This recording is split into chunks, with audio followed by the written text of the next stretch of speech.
We need to start waving goodbye. Bye-bye Lyft, bye-bye Uber, right? If you want to threaten, go.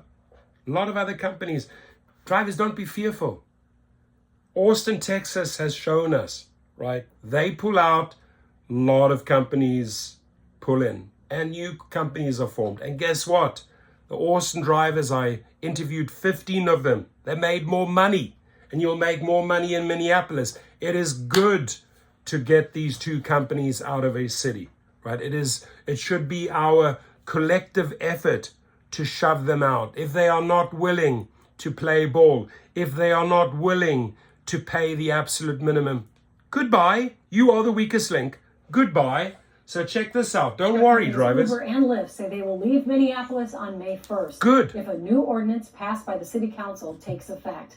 That ordinance gives a mandated pay boost to drivers, something Uber and Lyft say would cost riders too much money and isn't sustainable. But as Heidi Wigdahl explained, several other companies are now making sure they're ready to get you where you need to go. Heidi? Randy and Julie, I spoke to the CEO. And by the way, I've spoken to all of these CEOs. Everyone that's mentioned in this video, I've spoken to, right?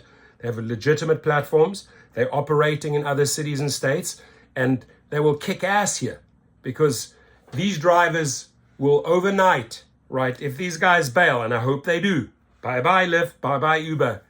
Believe me, all these companies mentioned right now are going to get thousands and thousands of new people signing up. Of two companies who say they're ready to come to Minneapolis. One of those companies, Empower, says since last week's announcement of Uber and Lyft's plan to leave, they've already seen a couple hundred drivers sign up in case it comes here. And if Uber and Lyft follow through with their plans, Empower anticipates thousands of drivers.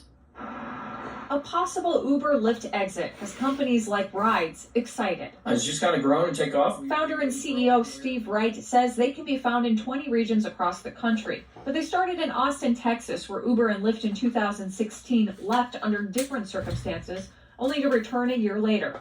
10 companies came in, very quickly filled the void. And, there we go. I don't know if the city of Austin really felt that much of a difference. Now, of course, when the big companies came back in, they just started knocking off the mom and pops. With Rides, drivers pay a monthly subscription of about $100, then keep 100% of the fare. Is it doable for you to be up and running here by May 1st? Totally. 100% from our side, we could be ready. If we got the approval that we need from the city and from the state level, we could be in there in a matter of 2 weeks starting to onboard drivers. But he says it's going to take a few companies to fill the void, like Empower. You know, in DC, almost 250,000 riders have used the platform. Founder and CEO Joshua Sears says their main market is in the DC metro area, providing about 60,000 rides each week.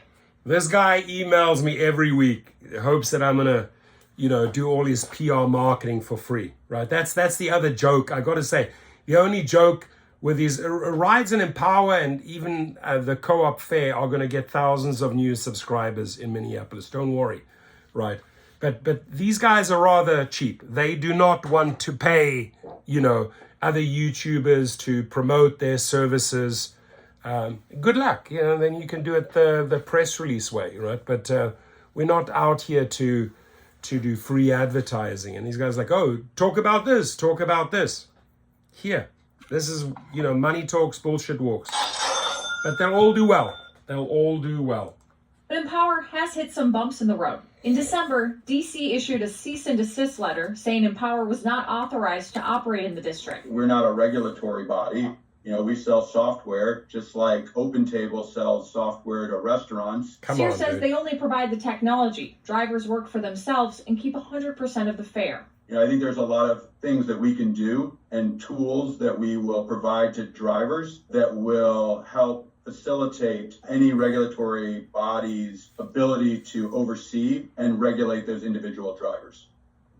Now, I spoke with the city about this, and they say Empower will need to be licensed in Minneapolis to operate there. The city says so far no new company has submitted an application. By the way, we looked at that application at FAIR. It's $100,000, right? They're not cheap. But if investors, see the potential, and we can kick Uber and Lyft out, there's really, really good money to be made.